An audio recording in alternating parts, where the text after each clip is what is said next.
In the midst of sex, drugs, the seedy side of the City of Angels, and the glamour and decadence of Hollywood fantasies, a group of school friends drifted into music and invented their own sound and look as day-glow paint freaks with a lot of funked-up style. This is the story of the Red Hot Chili Peppers phenomenon.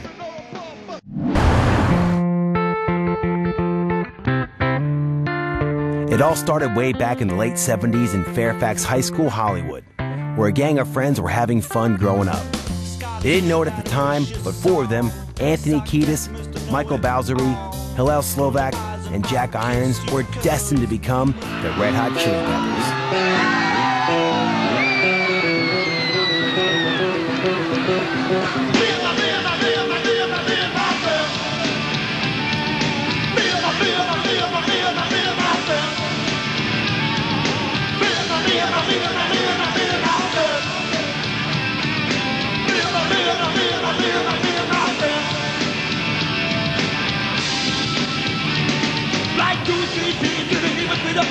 That's my bitch, never been a name about it, let the devil know that I know about it well. Winning enough to say I'm right, I'm good to the best. Winning enough to do, to the hell of well, fella. I'm winning enough to do, now we know we're done, but nothing we know ourselves. Like this, I'm a fellow well, rock, I know about the well, but I'm thinking of the doctor.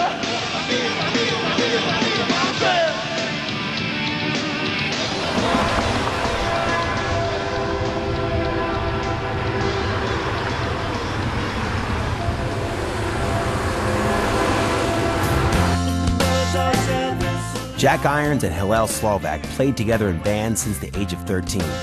Jack was from a regular family and had a drum kit at home. Hillel, meanwhile, had been born in Israel but moved to LA when he was 5. At school, the pair bonded over a love of Kiss, before their interests turned to bands like Led Zeppelin, Queen, and Jimi Hendrix, whose unique playing style was a massive influence on Slovak. The pair formed their first band, Chain Reaction. Basically, it's a high school band, and they just formed the tail end of the punk thing.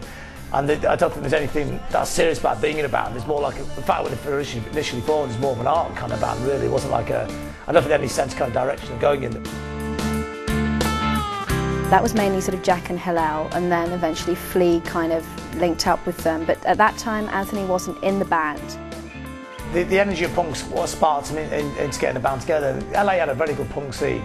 There's bands like Black Flag going, who's like an amazing band. And there's also the bands like Minutemen. There's loads of other bands who are not so strictly punk bands. They have like there's almost like in the Minutemen there's like a little almost funkiness about them. They were also quite interested in jazz music.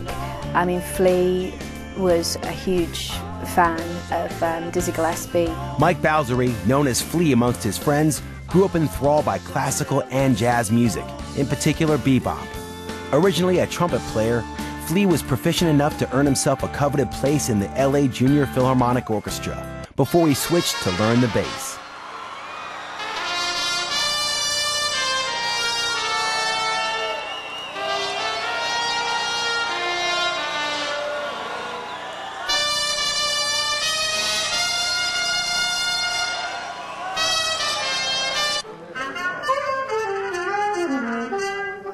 His jazz influences led him to play slap bass. That slowly developed into his own unmistakable style. The influences he took from being young are, you know, he's a great worshipper of the Gang of Four, obviously. So that quite basic idea of funk, which is quite urgent and whatever. But he also, obviously, was very into jazz. Jazz was his initial background. And there's a lot of people like Larry Graham from the Sly and Family Stone, and people like Stanley Clarke, you know, who are really very technical.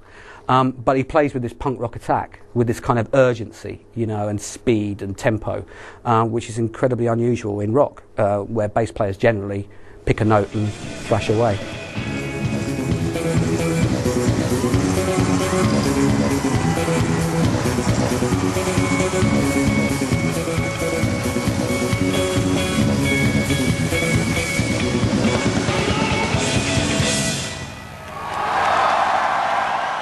Anthony moved to LA at the age of 11 from Grand Rapids, Michigan, to be with his father, John Kiedis, an actor who preferred his stage name, Blackie Dammit.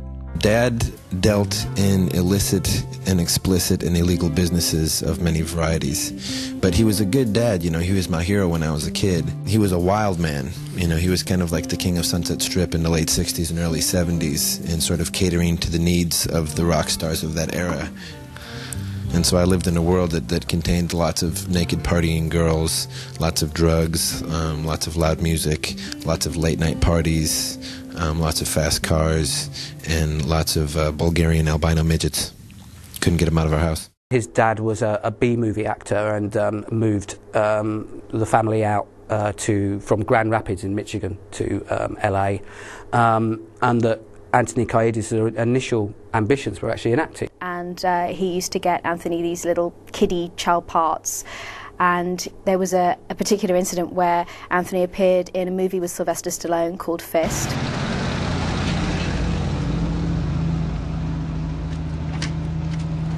A charismatic guy with all the right friends in all the wrong places, Anthony was well versed in the glamour and decadence of Hollywood showbiz way before any of his peers. A creature of LA's seedy glitz and razzmatazz, Anthony absorbed all he saw and lived. Under his father's liberal tutelage, he sampled drugs from a young age, wore the craziest clothes, listened to the latest sounds of the underground, and indulged in the lust and carnality of good-time girls. The future singer later claimed he had smoked his first joint before his 12th birthday and lost his virginity soon afterwards to his father's girlfriend. He had all the attributes of a rock and roll frontman.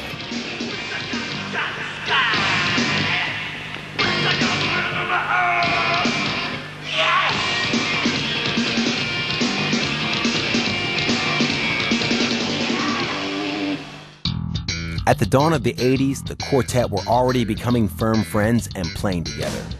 Slovak and Irons invited Flea to join their first band, Chain Reaction, who rechristened themselves Anthem. Though a beginner on the bass, inspired by 70s funk bands like George Clinton's Parliament and Funkadelic, and post-punk bands from the UK like the Gang of Four, Flea was learning quickly and developing his own inimitable playing style. So good, in fact, that he departed soon afterwards to join semi-legendary local hardcore crew, Fear. It was sort of around the time that Black Flag started playing in America in the sort of late 70s that really Flea and Anthony got very interested in this kind of hardcore punk rock. One of the most intense and scary punk scenes in the world. The kind of intensity and violence and confrontation whipped up by bands like the Germs and Black Flag. There was something from it that Flea managed to get with that whole kind of energy thing, and if you actually watch the live performances with Flea, I mean, he's just a man possessed. He plays bass like no one else.